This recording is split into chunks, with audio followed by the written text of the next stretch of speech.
I'm Dan Drake. This is Front Up on Visitor Network TV and Channel 99, and our guest is Bob DeCosta, the chair of the Board of Selectmen, a fisherman, and a longtime observer of the Nantucket scene, and particularly the harbor. It's getting longer and longer each year. For all of us, yes. It was announced in the paper last week, and I guess at the Selectmen's meeting, that an agreement had been reached to move the tank farm. Finally. And yeah. Why has that taken so long? You know, Dan, I don't know. I mean, there's a line from a movie that I remember as a kid that kind of sums this up when it says, this could take years and cost millions of lives. It seems like the tank farm was a no-brainer to move, but it's been over 20 years.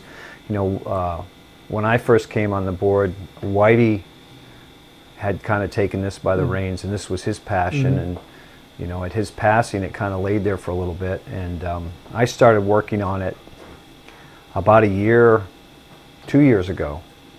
I brought it back up and started the conversation again with Harbor Fuel and the board, and we hired a consultant to figure out exactly what we would need and how much land it would need. And then when I became chair last year, I was able to take it to the next level, and it was a pretty intense negotiation that went back and forth for almost 8 months, but we finally have an agreement that is good for the town and good for Harbor Fuel and really good for the downtown waterfront. I mean, to get that tank farm out of there really needs to happen. It should have happened years ago, and we're finally at the point now where we can do it. Is it going to renew the discussion about a parking garage, do you think? Well, the Wilkes Square discussion will definitely come up. You know, it's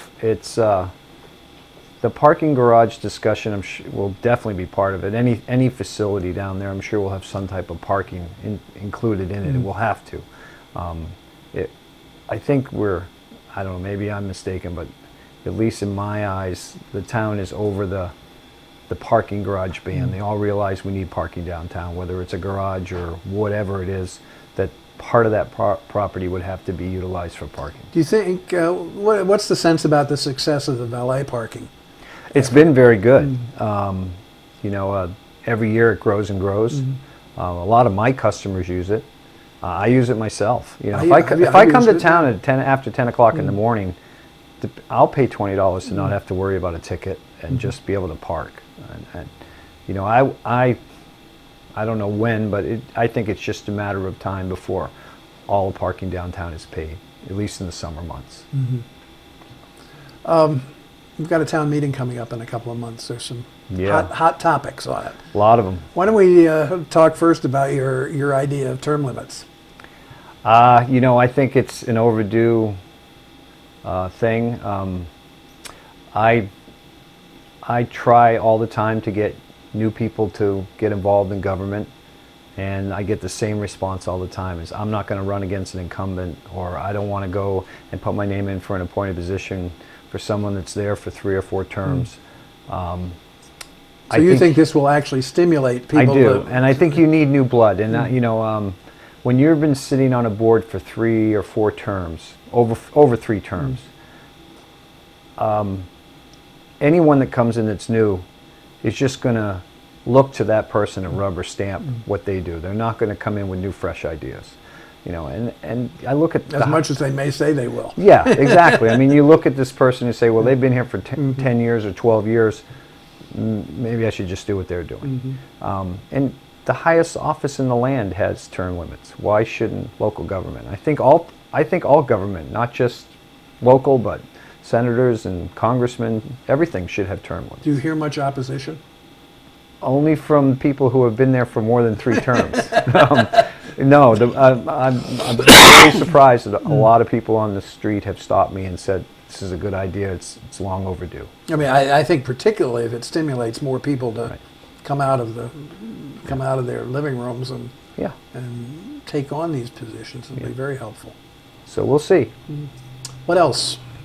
What are the hot issues now? The sewers are going to be a big issue for the town, for this town meeting. You know, it's something that I'm very passionate about. You are as well, being on the Shellfish Board. Sarah was sitting here earlier talking about the water quality of the harbor, and the only reason in my mind that we still have the quality of water that we have now is because the forefathers 100 years ago had the foresight to put sewers in downtown. If you look at all the other towns in the Cape that used to have vibrant shellfish fisheries, scallop fisheries, they're all gone. The vineyard still has it, and us. But theirs and that's really it. doesn't, theirs not really Nowhere near what self-sustaining. we have, Yeah. right. It's time to put the pipe in the ground. Now the question is what percentages is everyone going to pay for? And hopefully we can come up with a scenario that everyone agrees to, and we can get the majority of the town meeting to vote for, and then again at the ballot. But, Yeah, I mean, you know. the real issue is the people at the ballot, because they're not, a lot of them don't go to town meeting. You know, it's going to cost everyone some money. There's no doubt about that. This is going to be mandated by the state. We're going to have to do it at some point anyway. So one of the key factors right now is that we qualify for these zero financing loans. And last night in our discussion on the financing, one number that really stuck in my mind was that Brian, our finance director, told us that if we were to use a standard 4% note on this I think it's $41 million for this phase, for the plus in Shimo Monomoy, that the interest would be $24 million.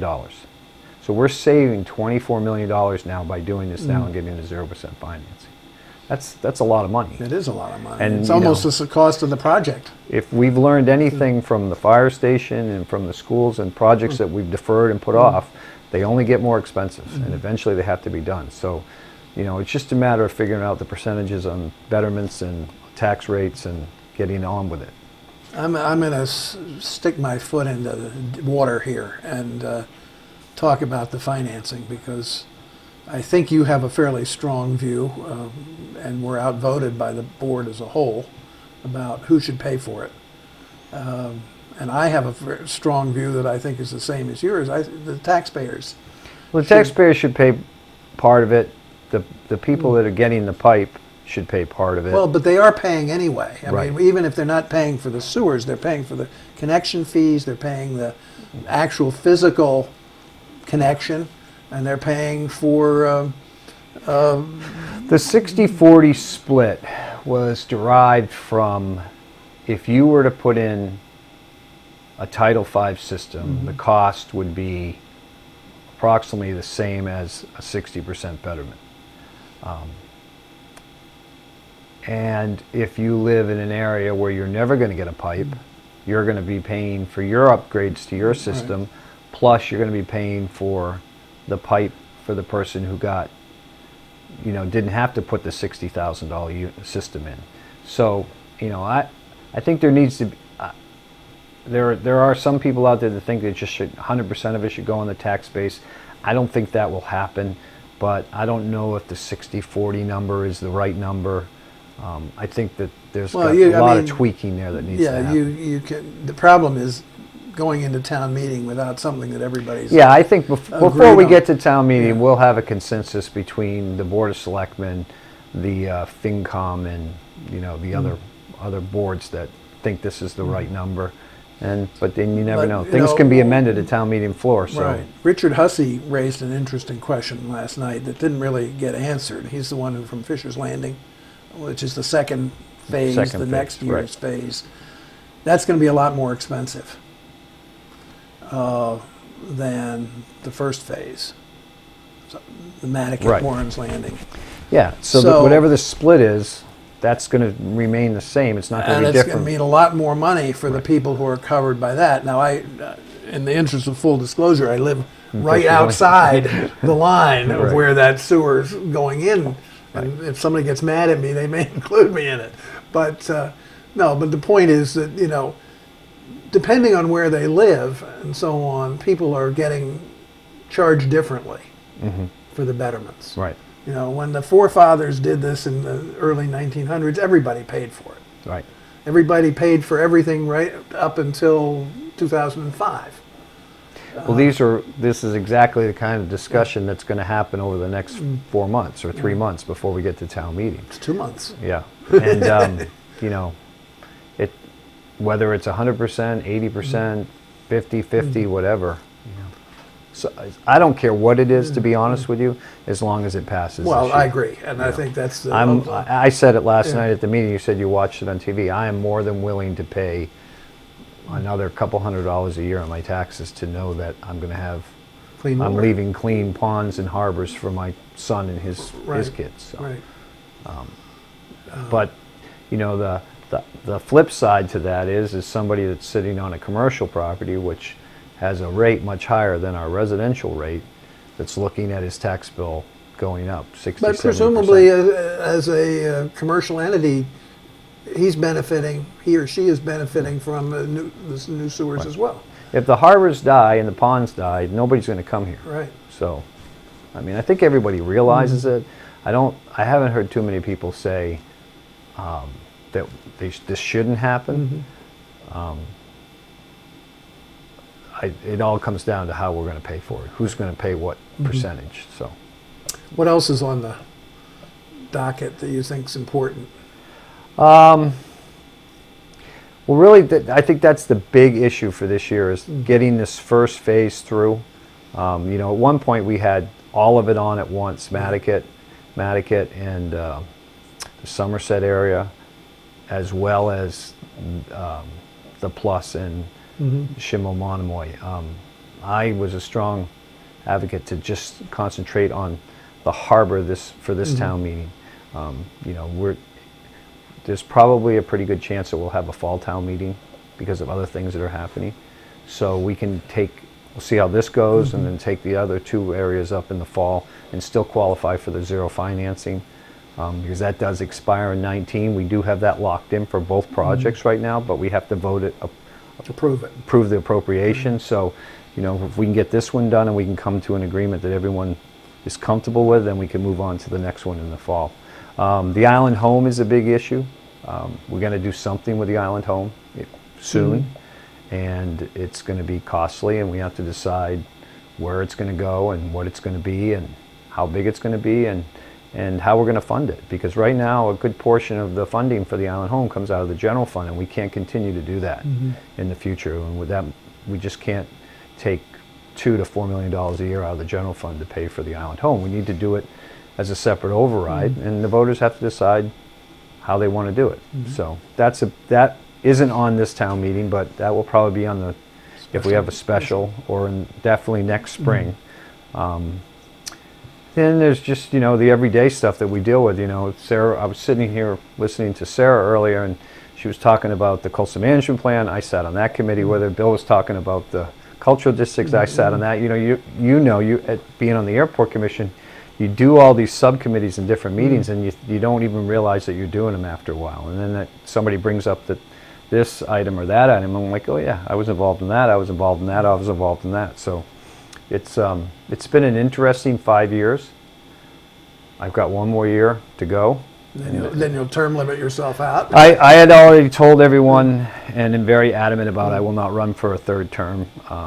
6 years was good for me. I mean, it's been an enjoyable process at most times. It does take a lot of your time, but you know, Nantucket's been good to my family, and I feel like I wanted to give back to it. So. Having been part of the system now, I've asked all the selectmen this question for as long as you have. Do you think it's the right system for us?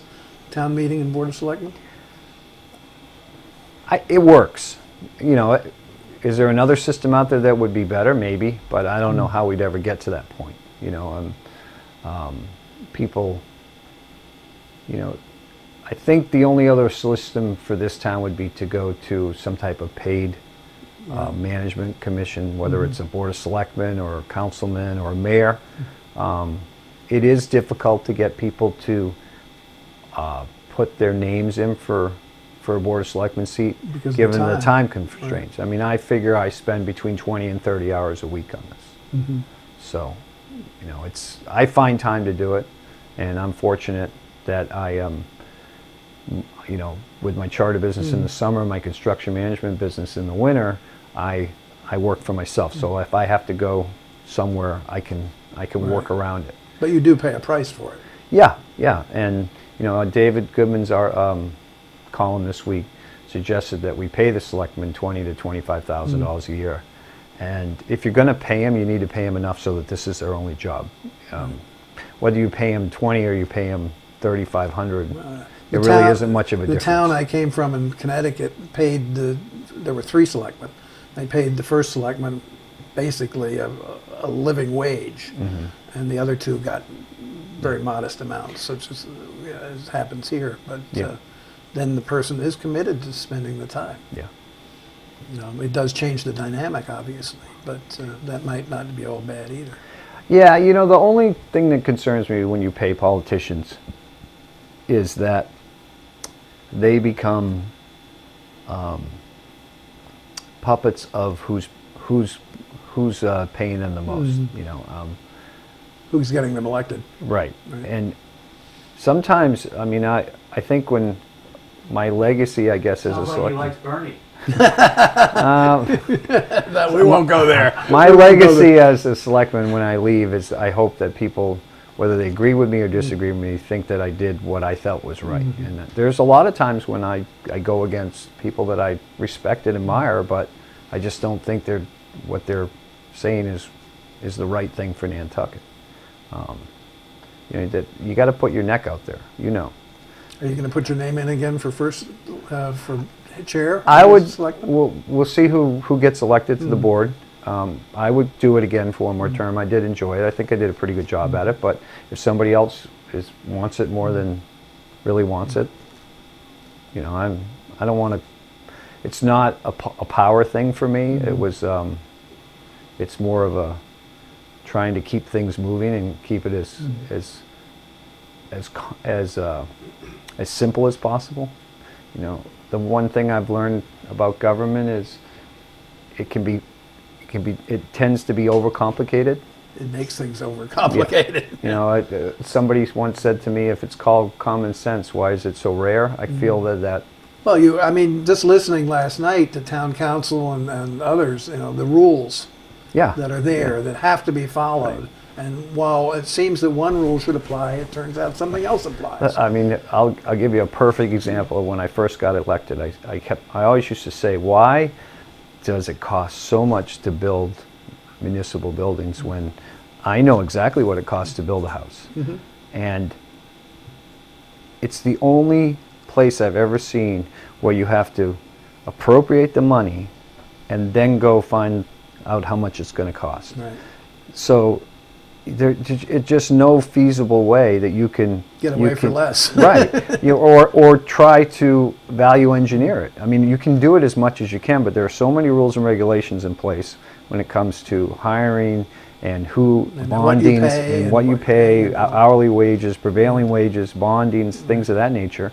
And you can't go out and price out a job until you have the appropriation. But you have to draw up a set of plans to do a rough idea of what the appropriation is going to be, and then you do your building plans and your engineering plans, and you find out that you have to change this or that. It's really backwards, but that's government. It's not going to change. So. It's said it costs 40% more. Yeah, which is why we had to go back and ask for more money for the school, and for the fire station. And hopefully not for the sewers. Yeah. Well, and Rosemary's very upfront saying these are preliminary numbers. Right. We don't even know exactly where all the pipe's going to go. Until the surveyors go in and set all the grades on all these roads and figure out are we going to need lift pumps or any of that. It's really we're just shooting in the dark. Spitballing a number out there, right?